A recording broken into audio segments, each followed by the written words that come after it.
Guys, कैसे हैं आप लोग। My name is Sabjit Mishra. आपका मोस्ट वेलकम है हमारे करंट अफेयर शो में। और गाइस, आई होप कि आप लोग नहा धो के बिल्कुल फ्रेश माइंड से कॉफ़ी चाय के साथ हमारा करंट अफेयर्स एंजॉय कर रहे हो। तो शुरुआत करते हैं अपने सेशन की गाइस। और कल मैंने आपके कमेंट्स देखे, बड़े अच्छे कमेंट्स थे।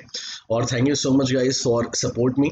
और आपने जो भी सजेशंस दिए वो सब हम जरूर मान रहे हैं और मानेंगे भी आगे। ठीक है, चलिए शुरू करते हैं अपना सेशन और स्टार्टिंग करते हैं गाइस। तो हमेशा की तरह आपको हम इंफॉर्मेशन दे रहे हैं अपने एक्सप्रेस वीडियो कोर्स के बारे में। एक्सप्रेस वीडियो कोर्स गाइस, अगर आपने अभी तक परचेस नहीं किया, आप परचेस कर सकते हैं।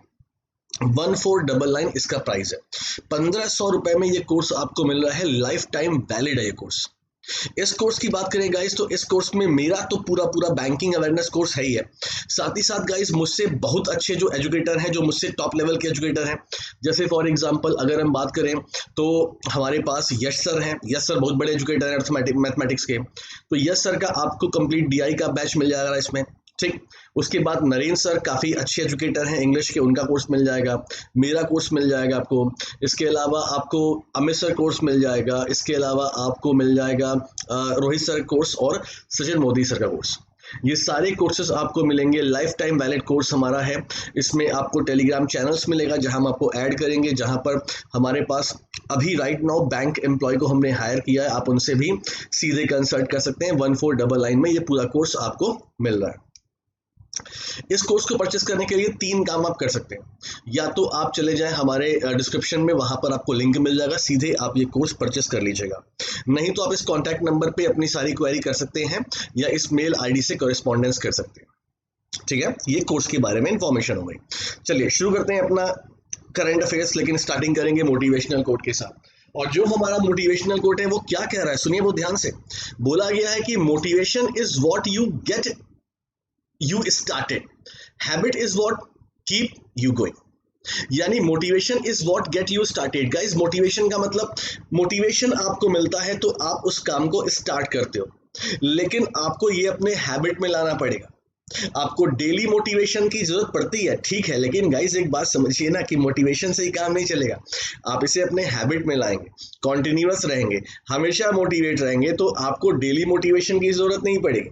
हालांकि हम अपने शो में आपको डेली मोटिवेट करने की पूरी कोशिश करते हैं। तो मोटिवेशन से कोई काम स्टार्ट हो सकता है गाइस, लेकिन हैबिट से आप उसे कंटिन्यू कर सकते हैं और अपने अपने जो भी आपके सपने हैं उसे आप पूरा कर सकते हो। पता है, जैसे फॉर एग्जांपल 2 चीजें होती हैं, मैं आपको समझाना चाहता हूँ। देखिए, जब हम तैयारी करते हैं, जब प्रिपरेशन करते हैं, जैसे फॉर एग्जांपल क्या हुआ, कल एक बच्चे का कमेंट आया, मैं इसे नेगेटिव नहीं बोल रहा, तो उसने बोला कि हाँ, उसने तारीफ की, लेकिन उसने बोला कि सर बहुत ज्यादा इंफॉर्मेशन से प्रेशर पड़ता है।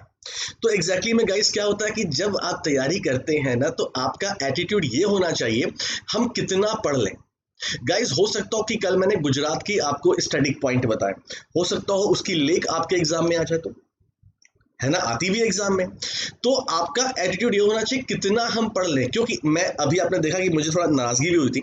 मुझे नाराजगी इस पे नहीं होती है, मुझे इस पर होती है कि लोग कहते हैं कि सर कम पढ़ाओ, कम टाइम लो। यार ये चीज जो है ना, इसको समझना पड़ेगा आपको। और मुझे पता है ये वो सारे नए बच्चे हैं, ठीक है, कोई बात नहीं, अभी यहाँ वहाँ टहलेंगे, उसके बाद 1 साल 2 साल के बाद मालूम चलेगा कि 1-2 साल बीत गया और क्या कर सकते, हमने क्या कर लिया।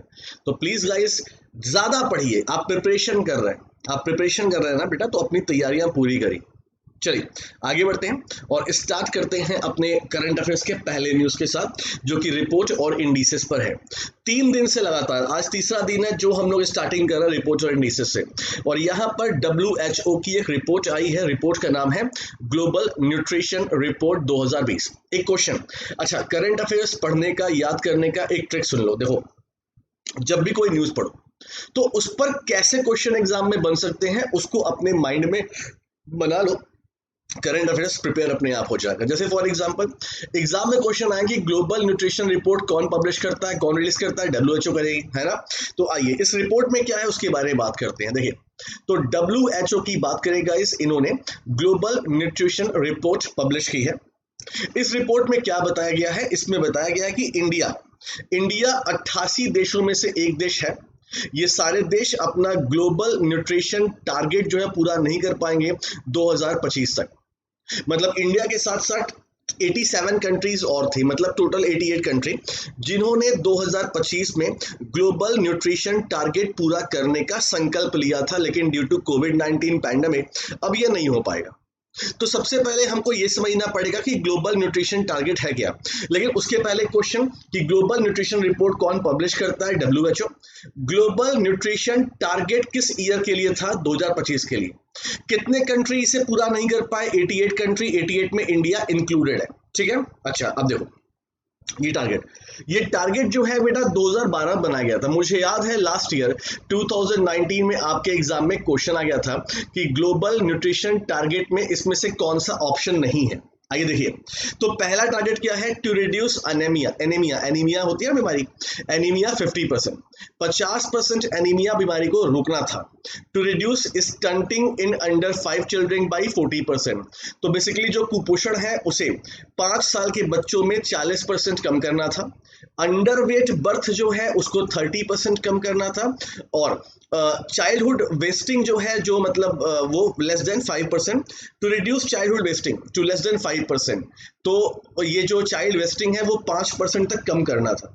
ये टारगेट है आपका मन, आप टारगेट को याद कर सकते हैं, 50%, 40%, 30% और 5%।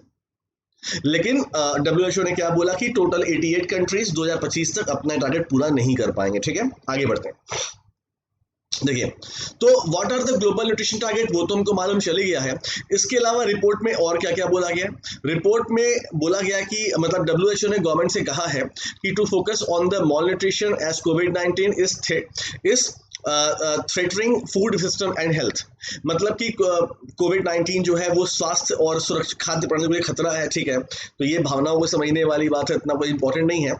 अब देखो, 1 in 9 people in the world are hungry and undernourished. इसका मतलब कि 9 में से 1 व्यक्ति इस समय पूरे वर्ल्ड में भूखा है और अल्प पोषित है, अपने पोषण के बराबर वो खाना नहीं खा पा रहा। यानी एक ये पॉइंट एग्जाम के लिए इंपॉर्टेंट हो जाएगा। तो पहले न्यूज से हमें क्या क्या सीख मिली? रिपोर्ट किसने पब्लिश किया, है ना। दूसरा कि जो ये ग्लोबल न्यूट्रिशन टारगेट था वो किस साल के लिए था। तीसरा, कितने कंट्री इसे पूरा नहीं कर पाए। अगर आप चाहें तो चौथा पॉइंट ये आप बना सकते हैं क्या क्या टारगेट हैं, जो चारों टारगेट हैं, मतलब कौन कौन से। तो एक तो एनीमिया हो गया आपका, दूसरा क्या हो गया? स्टंटिंग हो गया, तीसरा अंडरवेट बर्थ हो गया, और चौथा क्या हो गया? चाइल्डहुड वेस्टिंग हो गया। ये आप 4 नाम याद कर सकते हैं। और उसके अलावा 9 में से 1 व्यक्ति जो है वो भूखा है और अल्पोषित है, 1 पॉइंट ही। इतने क्वेश्चन आपके इस न्यूज से बन सकते हैं। चलिए आगे बढ़ेंगे। एक 6वां क्वेश्चन, WHO का हेडक्वार्टर। तो WHO जनाब बहुत हम लोग पढ़ चुके हैं, रट मार चुके हैं, है ना। और टेड्रोस अधर्म को तो हम लोग भूलेंगे नहीं, ये तो पूरा हमारे लिए एक विलन है ना। ये कोविड-19 को फैलाने में चाइना से कम इनका योगदान नहीं है मेरे ख्याल से। आइए आगे बढ़ते हैं। तो पहली न्यूज हमारी रिपोर्ट और इंडिसेस में थी गाइस, और अप्रैल मंथ के रिपोर्ट और इंडिसेस में आपको ऑलरेडी रिवीजन करा चुका हूं, तो वो न्यूज हमारी यहाँ पर कंप्लीट हो गई। अब गवर्नमेंट स्कीम्स में न्यूज नंबर 1 की हम बात करने वाले हैं। और गाइस हम बात करेंगे पीएम केयर फंड में। मैं आपको बड़े मजे की बात बताऊं, मेरा मिर्जापुर में एक मित्र है, परम मित्र है मेरा, one of the best friend है, शहनशाह खान। तो जब मैं मिर्जापुर होता हूं तो मेरी शाम उन्हीं के साथ कटती है। अच्छा, अब क्या है कि वो है मोदी विरोधी, है ना। और मैं बीजेपी के फेवर में नहीं रहता हूं, लेकिन मैं पॉलिसीज को समझता हूं, तो मैं हमेशा मोदी जी का फेवर लेता हूं। तो आज ही की बात है, एक्चुअली क्या हुआ, ये न्यूज मैंने आज शाम को 6 बजे तक बना ली थी। ये वाली न्यूज हम लोग बाहर मिलने गए, तो हुआ क्या, उसने मुझसे यही पूछ लिया कि पीएम केयर फंड का क्या हो रहा है। तो मुझे ये डेटा पूरा याद था एग्जैक्टली में क्या है। हम दोनों की बहस होती है, कई लोग हमारे साथ होते हैं, तो एक्चुअली वो बहस मैं हमेशा जीतता हूँ, क्योंकि मैं करंट अफेयर्स का एजुकेटर, मुझे डेटा पता है, मैं डेटा पे स्ट्रॉन्ग हूँ। तो देखो, कोविड-19 3,100 crore allocated from PM care fund. तो पीएम केयर फंड से आवंटित हुए हैं 31 करोड़ रुपए। अब ये पैसे कहाँ कहाँ गए हैं उसके बारे में इंफॉर्मेशन मैं आपको दे रहा हूँ, ठीक है। देखिए, the PM care fund trust की बात करें, वॉज क्रिएटेड 27 मार्च 2020। तो गाइज आपको पता है कि पीएम केयर फंड ट्रस्ट जो है वो 27 मार्च को बनाया गया था। और इस ट्रस्ट को लीड कौन कर रहा है, मतलब हेड कौन है? पीएम मोदी जी हैं, क्योंकि पीएम मोदी जी ने इस फंड को क्रिएट किया एग्जैक्टली में। इनके साथ जो अदर मेंबर हैं वो कौन है? तो होम मिनिस्टर हैं, डिफेंस मिनिस्टर हैं और फाइनेंस मिनिस्टर हैं। तो होम मिनिस्टर अमित शाह जी हो गया, डिफेंस मिनिस्टर राजनाथ सिंह जी हो गया, और फाइनेंस मिनिस्टर कौन हो गया? सीतारमन जी हो गई। यानी टोटल 4 मेंबर हुए। 3 यहां से और एक मोदी जी हो गए, मोदी जी हालांकि लीड कर रहे हैं, ठीक है। चलिए, तो ये तो स्टैटिक इंफॉर्मेशन हो गई। आगे बढ़ते हैं। तो सबसे पहले हम बात करेंगे वेंटिलेटर की। तो जो 3100 करोड़ रुपए दिए गए हैं उससे 50,000 वेंटिलेटर और खरीदे जाएंगे। कितने? 2000 करोड़ रुपए इसके लिए खर्च किए जाएंगे। तो पीएम केयर फंड से 50,000 वेंटिलेटर खरीदे जाएंगे, जिसके लिए 2000 करोड़ रुपए खर्च किए जाएंगे, ठीक। अच्छा, तो ये हो गया भाई 2000 करोड़ रुपीस का हिसाब किताब तो हमारा हो गया। आगे बात करें, फिर स्टेट गवर्नमेंट और यूटी के बारे में बोला गया है। तो यहां से 1000 करोड़ रुपए जो है वो स्टेट गवर्नमेंट और यूटी को दिए जाएंगे। तो इस दिस 1000 करोड़ रुपीस कैसे दिए जाएंगे? तो स्टेट में क्या पॉपुलेशन है, सेंसस, तो 2011 सेंसस के हिसाब से जिस स्टेट में ज्यादा पॉपुलेशन उसको थोड़ा ज्यादा अमाउंट मिलेगा, जहां कम पॉपुलेशन वहां पे कम अमाउंट मिलेगा। और एक चीज और, वो स्टेट कितना अफेक्टेड है कोविड-19, जैसे महाराष्ट्र, तो महाराष्ट्र पॉपुलेशन के हिसाब से बड़ा स्टेट भी है और महाराष्ट्र अफेक्टेड भी है। तो ये तो नॉर्मल सेंस की, कॉमन सेंस की बात है कि महाराष्ट्र को ज्यादा पैसा दिया जाएगा इससे, ठीक है। तो 2000 करोड़ रुपए कहां बेटा? वेंटिलेटर में, और 1000 करोड़ रुपए स्टेट गवर्नमेंट और यूटी में। बचा कितना? 100 करोड़ रुपए। तो 100 करोड़ रुपए वैक्सीन के लिए खर्च किया जाएगा। In order to support vaccine developers, मतलब वैक्सीन रिसर्च के लिए 100 करोड़ रुपीस खर्च किए जाएंगे। तो ये पीएम केयर फंड के 3100 करोड़ रुपए जो हैं ये खर्च किए जाएंगे। अच्छा, मिर्जापुर छोटा शहर है, तो बहुत लोगों को पता नहीं कि मेरा प्रोफेशन क्या है। तो जब मैं बोलता हूँ ना तो लोग मुझसे क्या बोलते हैं पता है? भैया तू चुनाव लड़ ला भैया, जीत जा। तो उन्हीं लोगों की बात मुझे मोटिवेट करती है, ठीक है। तो ये पॉइंट हमारा हो गया। आगे बढ़ते हैं। गवर्नमेंट स्कीम में हमने पीएम केयर फंड की बात कर ली गाइस, आपको मालूम चल गया। अब हम बात करेंगे अपने गवर्नमेंट स्कीम में न्यूज नंबर 2 की। तो गाइस आप लोगों को पता है ना कि हमारी गवर्नमेंट ने 1.70 लाख करोड़ रुपीस का प्रधानमंत्री गरीब कल्याण योजना लॉन्च किया था, जिसमें ये बोला गया था कि जो आपको पता है गाइस कि ये जो पीएम किसान स्कीम है इसके तहत 6000 रुपए जो है ये 3 बार में हमारे देश के फार्मर के अकाउंट में डाले जाते हैं। यानी कि अगर 12 महीने का एक साल हमारा होता है तो मतलब 4 महीने में, 4 महीने में और 4 महीने में पैसे डाले जाएंगे। तो गवर्नमेंट ने बोला था कि जो पीएम किसान की पहली किश्त होगी वो हम तुरंत डाल देंगे। तो वही बात हो रही है।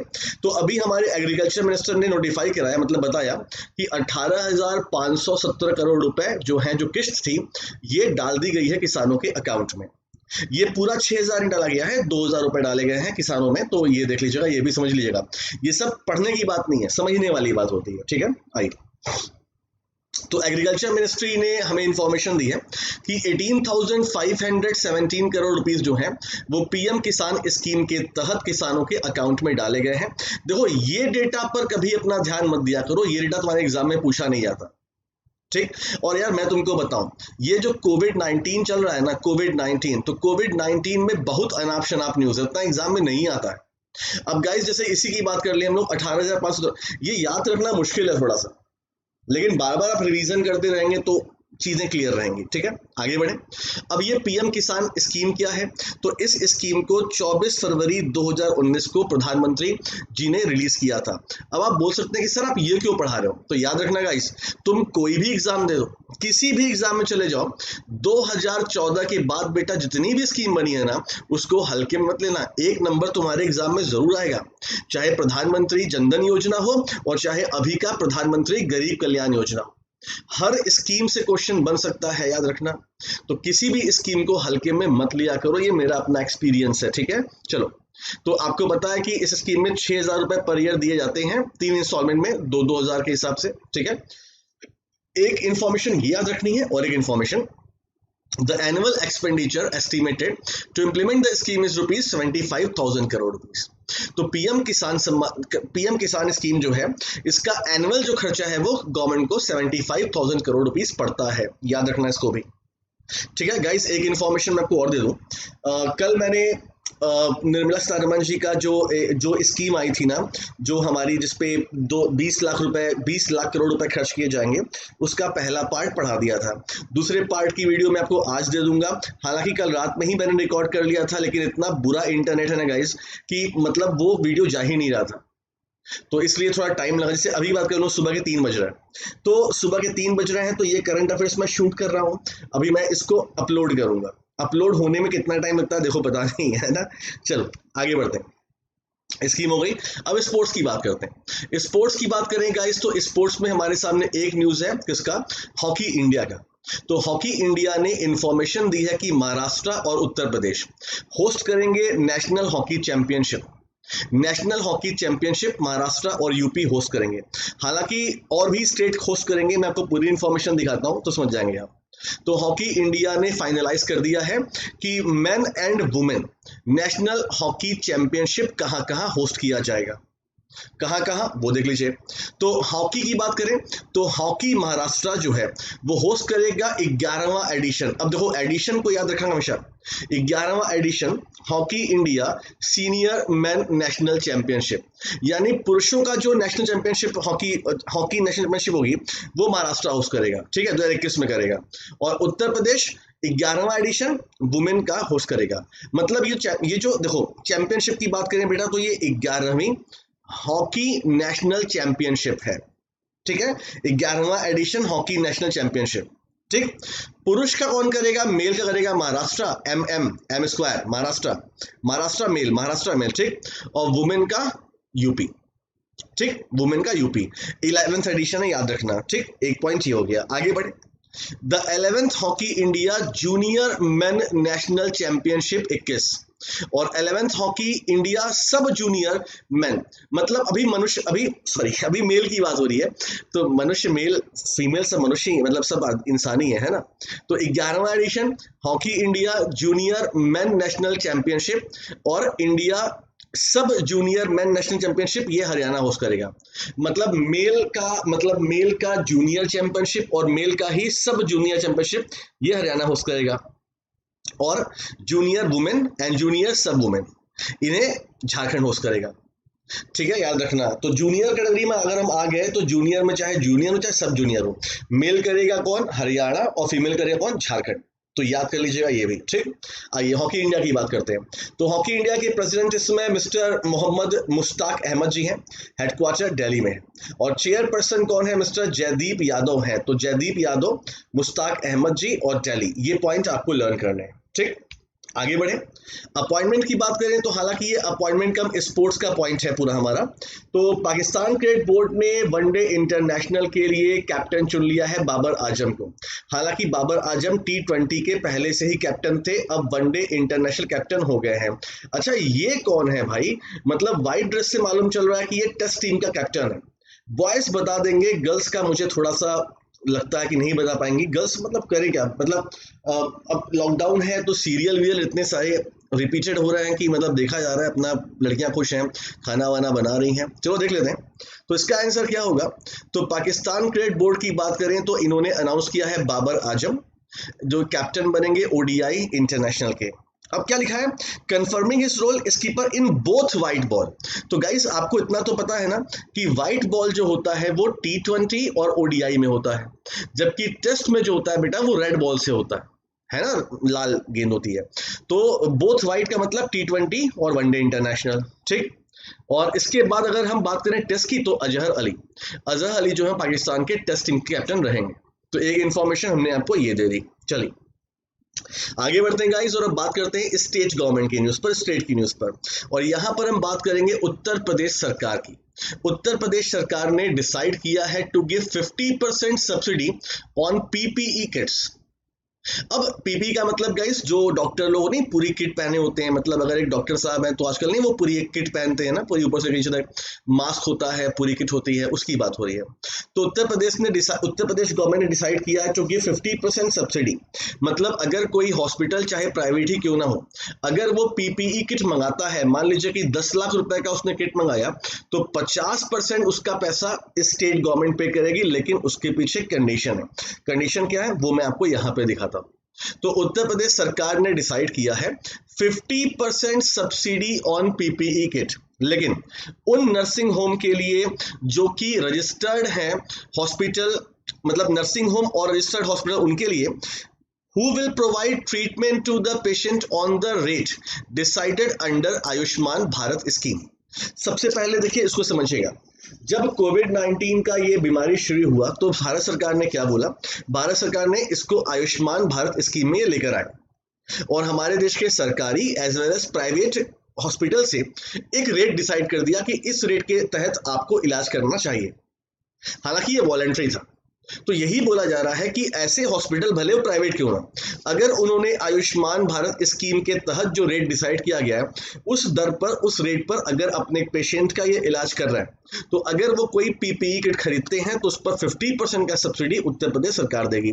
आई होप कि आपको ये इंफॉर्मेशन क्लियर हो गई होगी, ठीक है। अच्छा, इसके अलावा सरकार ने यह भी बोला है कि अगर अभी तक भी कोई हॉस्पिटल ऐसे हैं जो आयुष्मान भारत में अपने आप को रजिस्टर नहीं करा पाए हैं, तो उनको हम 6 महीने का टाइम और दे रहे हैं। तो government will also extend the registration for 6 month कि भैया रजिस्टर्ड हो जाओ और आयुष्मान योजना के तहत जो प्राइस डिसाइड है उसके दर पर इलाज करो लोगों का। तो एक पॉइंट ये भी आपको याद रखना है कि 6 महीने के लिए रजिस्ट्रेशन एक्सटेंड कर दिया गया है। हम यूपी की बात कर रहे हैं। यूपी की कैपिटल लखनऊ है। लखनऊ मुस्कुराइए आप, लखनऊ में गवर्नर आनंदीबेन पटेल जी हैं, चीफ मिनिस्टर योगी आदित्यनाथ जी हैं। नेशनल पार्क की बात करें तो दुधवा नेशनल पार्क यहीं पर है और पीलीभीत टाइगर रिजर्व भी यहीं पर है। एग्जाम में क्वेश्चन आ चुका है, पीलीभीत टाइगर रिजर्व कहाँ पे है? यूपी में है। और यहाँ पर एक न्यूक्लियर पावर प्लांट है नरोरा, बुलंदशहर मैं पढ़ाने गया हूँ बुलंदशहर, तो नरोरा बहुत बड़ा एक मतलब बहुत बड़े में है। तो हम लोगों ने इसमें खेला है, क्रिकेट मैच भी खेला है बच्चों के साथ जाकर। चलो आगे बढ़ते हैं। स्टेट न्यूज में दूसरी न्यूज की बात करते हैं, वेस्ट बंगाल की बात करते हैं। तो वेस्ट बंगाल गवर्नमेंट लॉन्चेस मतिर स्मृति स्कीम। तो वेस्ट बंगाल गवर्नमेंट ने अपने स्टेट में मतिर स्मृति स्कीम योजना शुरू की है। इसमें क्या होगा, इसमें 6 जिलों के कुछ जमीन को सरकार एक्वायर करेगी और ये वो जमीन होगी जो कि वनस्पति विहीन है, मतलब फालतू पड़ी जिस पर कोई खेती वेती या पेड़ पौधे नहीं होते। तो वहां पर थोड़ा सा कल्टीवेशन शुरू किया जाएगा, थोड़ा सा आओ देखते हैं पूरी स्कीम, देखते हैं फिर क्लियर करते हैं, ठीक है। तो वेस्ट बंगाल गवर्नमेंट की बात करें, इन्होंने मतिर स्मृति स्कीम लॉन्च की है वेस्ट बंगाल में टू यूटिलाइज 50,000 एकड़ ऑफ बैरन लैंड। आप चाहें तो गूगल ट्रांसलेट पर या फिर हिंदी में से टाइप करेंगे तो आपको वही मालूम चलेगा, वनस्पति विहीन जमीन in 6 district for income generating activity like horticulture and pisciculture involve the locals. तो कहने का मतलब कि स्टेट गवर्नमेंट 6 शहरों के 50,000 एकड़ जमीन को एक्वायर करेगी और इसमें काम किया जाएगा। ये वो जमीन होगी जो कि वनस्पति विहीन होगी, तो इसमें बागवानी और मछली पालन जैसी मतलब चीजें कराई जाएंगी ताकि लोगों के पास ऑक्यूपेशन बढ़े, एम्प्लॉयमेंट अपॉर्चुनिटीज बढ़े, ठीक है। ये समझ गए आप लोग। 50 एकड़ जमीन, 6 जिले, और ये जमीन बैरन लैंड है मतलब वनस्पति विहीन है। यहाँ पर हॉर्टिकल्चर और पिस्सिकल्चर शुरू किया जाएगा, ठीक है। इतना ही है। अगर वेस्ट बंगाल की बात करें तो कैपिटल कोलकाता है, हमको पता है। चीफ मिनिस्टर ममता बनर्जी जी हैं, हमको पता है। गवर्नर जगदीप धनखड़ जी हैं, हमको नहीं पता तो पता होना चाहिए। वेस्ट बंगाल में 295 सीट हैं विधानसभा की, याद रखिएगा। इसके अलावा लोकसभा की बात करें तो 42 सीटें हैं और अपर हाउस मतलब कि राज्यसभा की यहाँ पर जो है वो 16 सीटें हैं, ठीक है। इसके अलावा अगर हम बात करें वेस्ट बंगाल में हाईकोर्ट की, तो यहाँ के हाईकोर्ट का नाम कलकत्ता हाईकोर्ट है और इस समय कलकत्ता हाईकोर्ट के चीफ जस्टिस कौन है? Mister TB Nair Radhakrishnan. याद कर लीजिएगा, ये तो आपको याद करना ही करना पड़ेगा, ठीक है। आगे बढ़ते हैं। झील के बारे में बात करें गाइस, तो आपके एग्जाम में डेबर झील कई बार पूछी गई है एग्जाम में, ये आपको लर्न करना, ये इंपॉर्टेंट है। मतलब मिरिक लेक आपके एग्जाम में पूछा गया है, तो ये सब तो आपको याद करना है। स्टेडियम की बात करें तो ईडन गार्डन कहाँ पे है? कोलकाता में है। साल्ट लेक स्टेडियम, ये भी फुटबॉल का स्टेडियम है, ये भी कहाँ पे? कोलकाता मतलब वेस्ट बंगाल में ही है। फोक डांस की बात करें तो फोक डांस में गंभीरा डांस, गंभीर, ये कई बार एग्जाम में आया है, ठीक है, याद रख लीजिएगा। काठी डांस आपके एग्जाम में आया है, ये सब आपको पढ़ना चाहिए। नेशनल पार्क की बात करें गाइस तो नेशनल पार्क देख लो, गुरुमारा, बक्सा, सिंगलीला, जल्दपारा, सुंदरबन। आपको शायद याद होगा मेरी ट्रिक जो मैंने सौरभ गांगुली पर बनाई थी, ट्रिक है ना नेशनल पार्क की। चलिए, हाँ, कल एक सजेशन और मिला मुझे कि मैं अपनी पुरानी ट्रिक्स को इस चैनल पे लेकर आऊँ। बहुत अच्छा मुझे लगा ये आपका ट्रिक, ये आपका सजेशन, और मैं जरूर 1-2 दिन से ही शुरू कर दूंगा ट्रिक के थ्रू वीडियो यहाँ पर भी लेना, ठीक है। चलिए आगे बढ़ते हैं।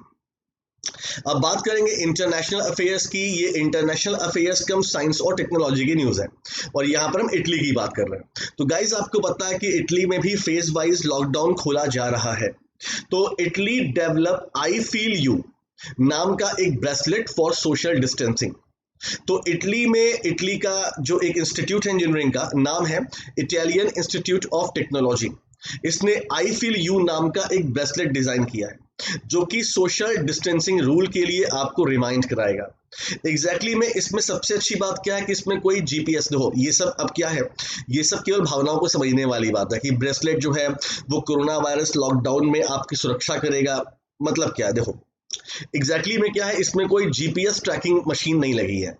मतलब ये अच्छा है कि इसमें कोई आपको ट्रैक नहीं कर सकता। ये रेडियो सिग्नल पे काम करता है। मतलब जैसे मान लीजिए कि मैं इटली में हूँ और मेरे पास ये ब्रेसलेट है, आप भी इटली में हैं, आपके पास ब्रेसलेट है, हम लोग मिल गए, अगर हम लोगों ने सोशल डिस्टेंसिंग का जो नॉर्म है कि लगभग 2 मीटर दूर रहना, अगर हमने उससे थोड़ा ब्रेक किया तो दोनों में अलार्म बजना शुरू हो जाएगा। तो रेडियो सिग्नल पे ये काम करता है, ये इंफॉर्मेशन है, ठीक है। और इसके अलावा कुछ नहीं पढ़ना है, बस आपको याद रखना है आई फील यू नाम का जो ब्रेसलेट है ये किस देश में यूज हो रहा है, तो इटली में। इतना याद रख लीजिए बस, ठीक है। इटली की बात कर लें, कैपिटल रोम है, और अगर बात करें करेंसी की तो इटालियन लीरा है। ये दोनों पॉइंट ही आपको याद रखने हैं। प्रेसिडेंट प्राइम मिनिस्टर तो आपको याद होगा ही होगा, है ना। चलिए आगे बढ़ते हैं गाइस। अब समिट इवेंट और मीटिंग की बात करेंगे और यहां पर हम एससीओ फॉरेन मिनिस्टर मीटिंग की बात करेंगे। तो अब एससीओ की फॉरेन मिनिस्टर मीटिंग है गाइस, तो इसमें किसने पार्टिसिपेट इंडिया की तरफ से किया होगा, तो हमारे देश के विदेश मंत्री जयशंकर जी। अब इस यहां से क्वेश्चन एग्जाम में क्या बन सकता है कि एससीओ के विदेश मंत्रियों की जो मीटिंग थी, वर्चुअल मीटिंग जो थी, वो किसने होस्ट किया, यही आपको बस पढ़ना है। ये रशिया ने होस्ट किया था। तो external affairs minister S Jaishankar ji ने पार्टिसिपेट किया in a virtual conference of foreign ministers of SCO hosted by Russia. बस ये आप याद कर लीजिए और इसमें कुछ भी आपको याद करने की जरूरत नहीं है। हाँ, एक बात और, एससीओ का स्टैटिक पॉइंट एग्जाम के लिए इंपॉर्टेंट है। तो एससीओ की बात करें गाइस, तो इसके सेक्रेटरी जनरल वाल्दिमीर नोरोव है, हेडक्वार्टर बीजिंग में है। 2001 में इसको बनाया गया था और इंडिया और पाकिस्तान ने 2007, इंडिया ने मतलब 17 में इसमें इंडिया ऐड हुआ था, जुड़ा था, ठीक। तो एक समिट इवेंट मीटिंग में न्यूज हमारी एक ये थी, और दूसरे न्यूज की बात कर लें तो India attend 7 nation meeting initiated by USA. तो यूएसए ने एक 7 देशों की मीटिंग की जिसमें इंडिया ने पार्टिसिपेट किया। इंडिया की तरफ से हमारे देश के एक्सटर्नल अफेयर्स मिनिस्टर ही आ गए थे। आप बोलेंगे सर एक बात बताइए, 7 नेशन मीटिंग यूएसए ने मतलब इसको मतलब प्रॉपर होस्ट किया, इस मीटिंग को शुरू किया, तो आपने इन 2 लोग की फोटो क्यों लगाई है यहाँ पे, तो यही तो आपको समझना है। आपको बताएगा इस WHO, ठीक, WHO में आपको पता है 2020 में WHO की चेयरमैनशिप किसके पास आ रही है, मई में, इसी मंथ में, किसके पास, इंडिया के पास आ रही है। किससे आ रही है, जापान से आ रही है बेटा लोग, जापान से। और आपको पता है यूएसए ने क्या किया है, यूएसए ने ताइवान को WHO में ऑब्जर्वर बनाने की बात आज ही बोली है और आज ही ये मीटिंग हुई है। तो इंडिया अब WHO का चेयरमैन बनेगा, ताइवान को मेंबरशिप ऑब्जर्वर बनाया जाएगा और साथ ही साथ बहुत सारा खेल होगा, देखना। तो 7 देशों की मीटिंग इसलिए हुई है, देखो यहाँ पे। तो एक्सटर्नल अफेयर्स मिनिस्टर हमारे जयशंकर जी ने इंडिया को रिप्रेजेंट किया। 7 नेशन मीटिंग जो इनिशिएट किया था यूएस ने। ये 7 देश कौन है, ऑस्ट्रेलिया, चाइना का विरोधी, इंडिया तो मतलब है ही है, आपस में तो है ही है, Brazil, Japan, Israel and the Republic of Korea. तो जापान और कोरिया ऐसे देश हैं जिनको सबसे ज्यादा नुकसान हुआ है चाइना के बगल में होने का। इंडिया को तो नुकसान है, मतलब नुकसान तो सभी को है। तो मतलब दुश्मन का दुश्मन हमेशा दोस्त होता है, वही वाली कहावत यहाँ पर आपको दिखाई पड़ रही। चलिए आगे बढ़ते हैं, बिजनेस फाइनेंस इकोनॉमी की बात करते हैं। और यहाँ पे फिर से एक बार इंडिया की ग्रोथ रेट को गिरते हुए हम देख रहे हैं, किसके द्वारा, यूनाइटेड नेशन के द्वारा। यूएन ने फोरकास्ट किया है इंडिया की ग्रोथ रेट 1.2%। ये वही यूएन है जो कुछ दिन पहले 1.9 बोल रहे थे ना, 1.2%। इन इन इन देखो सीवाई का मतलब क्या है, इन सीवाई का मतलब होता है बेटा कैलेंडर ईयर 2020, कैलेंडर का मतलब जनवरी से लेके दिसंबर तक। And global economy to shrink by 3.2%, मतलब ग्लोबल इकोनॉमी 3.2% कम हो जाएगी और भारत की ग्रोथ रेट 1.2% रहेगी, ये यूएन ने बोला है। एक्चुअली में यूएन, देखो एक बात और समझना, यूएन हमेशा किसी देश की ग्रोथ रेट को 2 बार बोलता है। कैसे, मैं आपको दिखाता हूं। एक तो होता है United nation world economic situation and prospect report. इस रिपोर्ट में हमेशा डेटा अलग होगा, मतलब यूएन का डेटा हमेशा अलग होगा, और ये जो आपका UNWESP है इसका डेटा हमेशा अलग होगा, याद रखना हमेशा। तो ये यूएन का नहीं है, ये UNWESP का है। तो United nation world economic situation and prospect report में क्या बोला गया है कि वर्ल्ड की जो इकोनॉमी है उसमें 3.2% की गिरावट देखने को मिलेगी, मतलब इकोनॉमी इतनी सिकुड़ जाएगी, ठीक। और वहीं भारत की ग्रोथ रेट 1.2% रहेगी, और ये डेटा कैलेंडर ईयर का है, ना कि फाइनेंशियल ईयर का है। तो 1.2% ये भी याद कर लीजिएगा, ठीक है। चलिए आगे बढ़ते हैं। बिजनेस फाइनेंस इकोनॉमी में न्यूज नंबर 2 की बात करते हैं, और यहाँ पर रिजर्व बैंक ऑफ इंडिया की बात कर रहे हैं। तो reserve bank extend interest subsidy scheme for exporter till 31 March 2021। यानी क्या लिखा है यहाँ पे, subsidy, interest subsidy scheme. Guys interest subsidy scheme का मतलब होता है कि अगर मान लीजिए मैं एक एक्सपोर्टर हूं, और मैंने अगर बैंक से लोन लिया है, और बैंक से लोन का मतलब कि मान लीजिए मैंने 10% पर लोन लिया था, लेकिन रिजर्व बैंक ऑफ इंडिया ने बोला कि नहीं नहीं भाई, हमें एक्सपोर्ट बढ़ाना है, हम एक काम करते हैं, हम आपको 2% की सब्सिडी देंगे। मतलब कि अब मुझे 8% का ही ब्याज देना है ना। लेकिन अभी क्या हुआ कि रिजर्व बैंक ऑफ इंडिया ने इसका टेन्योर बढ़ा के 31 मार्च कर दिया।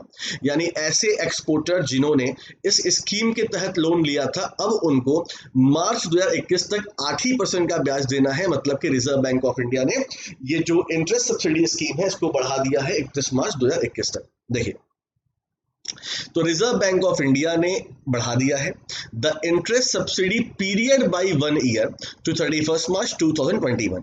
तो इंटरेस्ट सब्सिडी पीरियड मतलब कि ये वो समय है जब हम लोग अपने एक्सपोर्टर को छूट दे रहे हैं। तो ये 31 मार्च 21 तक हो गया है, ठीक। अच्छा, यहाँ क्या लिखा है, receive before and after shipment of goods to exporter. इसका मतलब मैं आपको आगे क्लियर करता हूं। अभी आप इतना समझो कि एक्सपोर्टर के लिए रिजर्व बैंक ऑफ इंडिया ने इंटरेस्ट सब्सिडी जो स्कीम है उसका पीरियड 1 साल के लिए बढ़ाकर 31 मार्च 2021 तक कर दिया, ठीक। देखो, आपको पता है कोविड-19 चल रहा है, कोविड-19 की वजह से एक्सपोर्टर को लॉस हो रहा है, इसीलिए उनको बचाने के लिए काम किया गया। तो ये तो पढ़ने की जरूरत नहीं है, भावनाओं पर समझने वाली बात है ना। अच्छा, तो एक्सपोर्टर को जो ये सब्सिडी मिलती है, ये कौन से स्कीम के तहत मिलती है, तो interest equalization scheme for pre and post shipment rupee export credit. ये है पूरी स्कीम का नाम दोस्तों, ये है पूरी स्कीम। तो इस स्कीम के तहत इनको क्या मिलता था, इनको सब्सिडी मिलती थी, जिसको 31 मार्च 2020 जो कि 31 मार्च 20 को खत्म हो गई थी, लेकिन अभी इसे 31 मार्च 21 तक शुरू कर दिया गया, मतलब आगे एक्सटेंड कर दिया गया। तो ये स्कीम का नाम काफी बड़ा है, मैं समझता हूं, देख लीजिएगा इसे।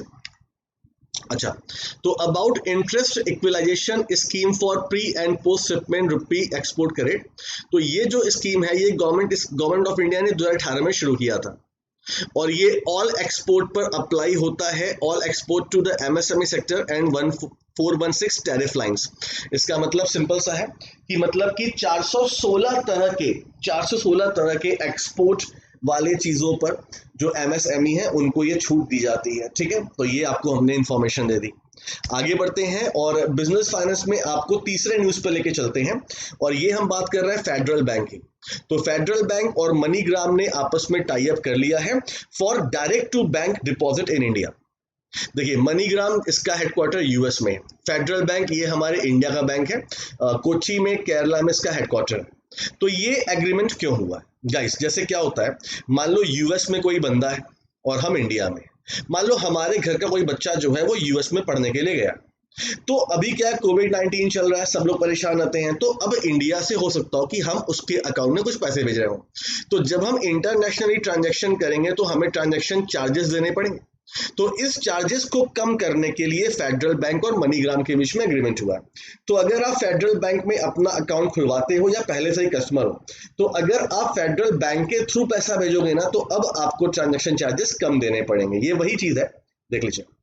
तो पहले तो मनीग्राम पेमेंट सिस्टम और फेडरल बैंक के बीच में एग्रीमेंट हुआ है, ठीक। Cost effective way to receive deposit. Cost effective मतलब देखो, this tie-up will provide the non-resident Indians with access to modern, low-cost, fast, easy and reliable way for transferring money to India। मतलब अगर कोई विदेश से पैसा इंडिया भेजता है तब भी पैसे कम लगेंगे, और अगर आप इंडिया से भेजते हो तब भी पैसे कम, आपको चार्जेस कम देने हैं आपको। देख लो, this partnership will help the people to send and receive money to their families in the COVID-19 pandemic situation। तो आपको चार्जेस कम देने पड़ेंगे, बस सिंपल सा मतलब ये है, ठीक है। तो अगर हम फेडरल बैंक की बात करें तो फेडरल बैंक के चेयरपर्सन इस समय ग्रेस एलिजाबेथ कोशी हैं। एमडी सीईओ श्याम श्रीनिवासन है। हेडक्वार्टर कोच्चि केरला है, नाम से परेशान ना हो, कोच्चि केरला में है, ठीक है। और वहीं अगर मनीग्राम की बात करें तो इसके चेयरमैन और सीईओ एलेक्स होल्म्स है और फाउंडेड 1988 और इसका हेडक्वार्टर मिनेसोटा यूएस में है, ठीक है। आगे बढ़े, अवार्ड एंड विनर की बात करते हैं। एक न्यूज हमारे पास ये भी है। तो lieutenant commander Akshay Kumar was awarded vice admiral GM Hiranandani memorial rolling trophy 2020। तो लेफ्टिनेंट कमांडर अक्षय कुमार को vice admiral GM Hiranandani memorial rolling trophy से सम्मानित किया गया। देखिए, तो अक्षय कुमार जी इनका नाम है, आपको नाम तो याद ही रखा, एक्टर है हमारे देश के, एक है ना, कोई एक है। तो was awarded the vice admiral GM Hiranandani memorial rolling trophy for the year 2020। The award ceremony कहां पर हुई? तो ये maritime warfare centre Kochi Kerala में हुई ये अवार्ड सेरेमनी, आपको हालांकि याद नहीं करना, ठीक। देखिए, ये ट्रॉफी जिस ट्रॉफी की हम बात करें, ट्रॉफी 2013 में शुरू हुई थी for the officers performing best in the tactics during the year long warfare specialization courses. तो मतलब बेसिकली जो वॉरफेयर की ट्रेनिंग वेनिंग होती है तो उसके लिए कुछ कोर्सेज होते हैं, तो वहां पर जो मतलब जो भी पर्सनल है सेना का, अगर वो अच्छा करता है तो उसको सम्मान से सम्मानित किया जाता है, ठीक है। चलिए, about Indian navy, commander in chief तो हमेशा राष्ट्रपति जी रहेंगे। Chief in the naval staff कौन है इस समय? तो एडमिरल करमबीर सिंह जी हैं। और vice chief of the naval staff कौन है? तो vice admiral G Ashok Kumar ji, ठीक है। तो ये पॉइंट हो गया। आगे बढ़ते हुए एक्स्ट्रा हाईलाइट पे लेके चलते हैं। हालांकि ये न्यूज मेरी कल की थी, लेकिन कंप्यूटर जी से शायद ये न्यूज स्किप हो गई थी, तो ये मैं आज आपको पढ़ा दे रहा हूं। तो 4 नए प्रोडक्ट को जीआई टैग मिला है और ये 4 नए प्रोडक्ट 3 स्टेट से बिलोंग करते हैं। तो ये 4 प्रोडक्ट कौन कौन से हैं वो देख लीजिए। तो झारखंड से सोहरी खोवर पेंटिंग, ये एक तरह की पेंटिंग होती है, तो इसको मिला है जीआई टैग। तेलंगाना से टेलिया रुमाल क्लॉथ को मिला जीआई टैग। और तमिलनाडु के तंजावुर निट्टी वर्क और अरुम्बवुर वुड कार्विंग को मिला है जीआई टैग। तो 3 राज्य के 4 प्रोडक्ट को जीआई टैग मिला है, मतलब तमिलनाडु के 2 प्रोडक्ट, बाकी एक तेलंगाना और एक झारखंड, ठीक। आगे बढ़े, extra news number 2। President Kovind pay homage to former President Fakhruddin Ali Ahmed on his birth anniversary। तो गाइज आपको पता है कि कल, आज हो गया, हाँ कल 30 नहीं है, 3 बज रहा है ना, हाँ, तो परसों 13 मई को प्रेसिडेंट फखरुद्दीन जी का बर्थ एनिवर्सरी था। तो उस मौके पर हमारे देश के राष्ट्रपति जी ने श्रद्धांजलि दी। देखिए, तो president Ramnath Kovind paid homage to former president of India Fakhruddin Ali Ahmed on his birth anniversary at the Rashtrapati Bhavan. तो 13 मई को हमारे देश के फॉर्मर प्रेसिडेंट फखरुद्दीन अली अहमद जी की बर्थ एनिवर्सरी पड़ती है, ठीक। फखरुद्दीन अली अहमद जो है ये हमारे देश के 5वें राष्ट्रपति थे, ठीक, जिन्होंने 1974 टू 77 यानी इंदिरा गांधी के टाइम पर ये हमारे देश के राष्ट्रपति थे। और ये सेकेंड प्रेसिडेंट थे जिनकी मृत्यु ऑफिस में हुई थी।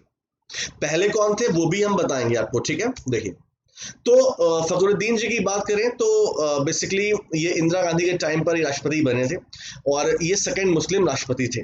पहले कौन थे? तो पहले जाकिर हुसैन थे। तो जाकिर हुसैन हमारे देश के पहले मुस्लिम प्रेसिडेंट थे। और जाकिर हुसैन जी की बात करें तो ये पहले राष्ट्रपति थे जिनका की ऑफिस में निधन हुआ था। तो जाकिर हुसैन और फखरुद्दीन जी के बीच में 2 सिमिलरिटी हैं। जाकिर हुसैन पहले मुस्लिम राष्ट्रपति और फखरुद्दीन जी दूसरे मुस्लिम राष्ट्रपति। जाकिर हुसैन जी की मृत्यु ऑफिस में हुई थी और फखरुद्दीन जी की मृत्यु भी ऑफिस में ही हुई थी, ठीक है। चलिए, अब हम एमसीक्यू की बात करेंगे। हमारा सेशन खत्म होता है, एमसीक्यू शुरू होता है। तो what is the estimated GDP growth project by the projection for India in 20 as per the latest prediction of Morgan Stanley. Morgan Stanley ने भारतीय ग्रोथ रेट को कितना बोला है ये आपसे पूछा गया है और इसका आंसर क्या होगा? इसका आंसर 0% है। Option number B is right answer, मैंने आपको पढ़ाया है। Next point, renowned player Manmeet Singh Walia passed away at the age of 58. He was related to which sport? कल एक बच्चा बोल रहा था कि सर कुछ एमसीक्यूज मतलब आप कराते हो जो आप न्यूज में नहीं पढ़ाते हो। तो देखो यार, कुछ हम लोग भी इंसान हैं, बहुत कोशिश करते हैं कि पूरी न्यूज हम कवर कर दें, लेकिन 1-2 न्यूज रह जाती है। तो जो न्यूज रह जाती है और वो इंपॉर्टेंट उतनी नहीं लगती है हमें, तो वो हम एमसीक्यूज में लाते हैं। क्योंकि जो न्यूज रह जाती है हम उसे अपने एक्स्ट्रा इंफॉर्मेशन या करंट अफेयर्स में जगह दे सकते हैं। है ना। लेकिन जो हमें लगता है कि एमसीक्यूज में हो जाएगा वो हम करवाते हैं, क्योंकि हम आपको एबीसीडी का मतलब हम आपको XYZ या एबीसीडी वाला बच्चा नहीं सोचते हैं। आप एलकेजी में पढ़ रहे हो, हम सोचते हैं कि आप एक ग्रेजुएट हो, तो आप समझ जाओगे। Answer is table tennis, option number C is right answer. Question number 3, name the Indian journalist who has been conferred with the Deutsche Welle 2020 freedom of speech award. मैंने आपसे 4-5 दिन पहले ये न्यूज़ पढ़ाई थी, मैं क्वेश्चन पूछ नहीं पाया था तो मैंने आज क्वेश्चन पूछ लिया, और इसका आंसर क्या है, इसका सॉरी ये गलती से हुआ है, अभी क्वेश्चन बहुत है हमारे पास। हम वापस चलते हैं अपने उसी स्लाइड पर, ठीक है, और ये स्लाइड हमारी हमको लेकर चलेगी सही सही। कहाँ पे थे हम लोग? मिल गया, बस हो गया। क्वेश्चन काफी है, परेशान ना हो, क्वेश्चन काफी है, और इसका आंसर हो जाएगा सिद्धार्थ वरदराजन, द वायर के जर्नलिस्ट हमको बताइए। Question number 4, name the online portal launch by the ministry of MSME to assist the smaller MSME unit in the corona crisis. ये पोर्टल मैं आपको पढ़ा चुका हूं। कहने का मतलब क्या है कि मिनिस्ट्री ऑफ एमएसएमई ने एक पोर्टल लॉन्च किया था, है ना, कि मतलब छोटे एमएसएमई को बड़ा करने के लिए, याद है कि नहीं? तो ये कौन सा पोर्टल था? ये चैंपियन पोर्टल था, option number B is right answer. Next question, which team has won the inaugural FIDEChess.com online national cup. China ने यूएस को हराकर ये कप जीता, option number C is right answer. As per Morgan Stanley the global GDP is estimated by India की 0%, तो global कितना? तो ये भी मैंने आपको पढ़ाया है, -3%, option number A is right answer. The first of इस काइंड FIR आपके द्वार योजना, ये कौन से राज्य ने शुरू किया है? ये भी आपको पढ़ाया गया था कि 100 नंबर पे कॉल करिए, तो एमपी के जो मतलब गाड़ी 100 नंबर वाली गाड़ी होती है, उसमें हेड कांस्टेबल आपके घर पर आएगा और FIR दर्ज कर लेगा। Next point, energy transition index is a global ranking. मतलब देखो, कल मैंने आपको ये बोला था कि क्वेश्चन ऐसा बनता है, देखो नीचे देखो यहाँ पे लास्ट में, the index is release by which body. Energy transition index कौन रिलीज करता है? तो गाइस आपको पता है ये वर्ल्ड इकोनॉमिक फोरम है, option number D is right answer, है ना। नेक्स्ट क्वेश्चन, आपसे पूछा कि ग्लोबल एनर्जी ट्रांजिशन इंडेक्स में टॉप किसने किया? टॉप किसने किया? हमको ये भी बताया, टॉप स्वीडन ने किया, option number B is right answer. What is the rank of India? अब ये नेक्स्ट क्वेश्चन, तो इंडिया को 2 स्थान का फायदा हुआ है, याद है ना, और इंडिया इस समय 74th नंबर पे है, option number C is right answer. Computer जी भी थोड़ा परेशान है आजकल अपनी लाइफ में, चलो कोई बात नहीं। The ministry of finance has extended the last date for filling. अब देखो ये न्यूज कहां से आई है? तो कल मैंने आपको गाइस यूट्यूब पे ये न्यूज पढ़ाई है ना, यूट्यूब पर। मैं करंट अफेयर्स की बात नहीं कर रहा हूं, मैंने अलग से वीडियो लिया था इसका। तो अब आपको ये बताना है क्या इसका आंसर होगा, देख लीजिए। तो इनकम टैक्स रिटर्न की डेट बढ़ाकर नवंबर कर दी गई थी, 30 नवंबर, option number B is right answer. The web portal hope helping out people everywhere, मैंने कल आपको पढ़ाया था। ये स्टेट गवर्नमेंट, किस स्टेट गवर्नमेंट लॉन्च किया फॉर द एम्प्लॉयमेंट क्रिएशन? और ये था Uttarakhand, option number A is right answer. How much amount has been disbursed by the new development bank to India to fight कोविड-19? हमें याद है, हम लोग पढ़े हैं, इसका answer $1 billion, option number B is right answer. Who among these has been appointed as the new chairperson of CBSE? Answer क्या होगा? इसका आंसर हो जाएगा Manoj Ahuja, option number A is right answer. The finance ministry has announce a reduction in tax. याद कर लो, मैंने आपको YouTube में जो मेरी अलग दूसरी वीडियो थी उसमें मैंने ये सब पढ़ाया हुआ, आपको याद है ना। TDS कितना कम कर दिया है? 25% कर दिया, option number C is right answer. Next point, which among the following state has received the GI tag for its famous. Actually मैंने आपको बताया ना कि GI टैग वाली न्यूज मैं कल ही पढ़ा था, लेकिन वो कंप्यूटर जी ने स्किप कर दिया था, इसीलिए क्वेश्चन आपको आज मिल रहा है। तो सोरी खोवर पेंटिंग, तो पेंटिंग की बात करें तो ये कौन सा Jharkhand, option number B is right answer. चलिए, तो guys thank you so much, I hope कि आपको सेशन अच्छा लगा होगा। हम फिर से आपसे मिलेंगे, और मैं फिर से बोल दे रहा हूँ गाइस, FM जो हमारी है फाइनेंस मिनिस्टर निर्मला सीतारमण जी, तो इनकी जो स्कीम है आत्मनिर्भर वाली, उसका फेज 2 का वीडियो भी आज ही यूट्यूब पे मिल जाएगा, आप देख लीजिएगा, ताकि एडिशनल इन्फॉर्मेशन भी आप ले लीजिए। Thank you so much guys, अपना ख्याल रखिएगा, मिलते हैं आपसे नेक्स्ट सेशन में। Thank you so much guys.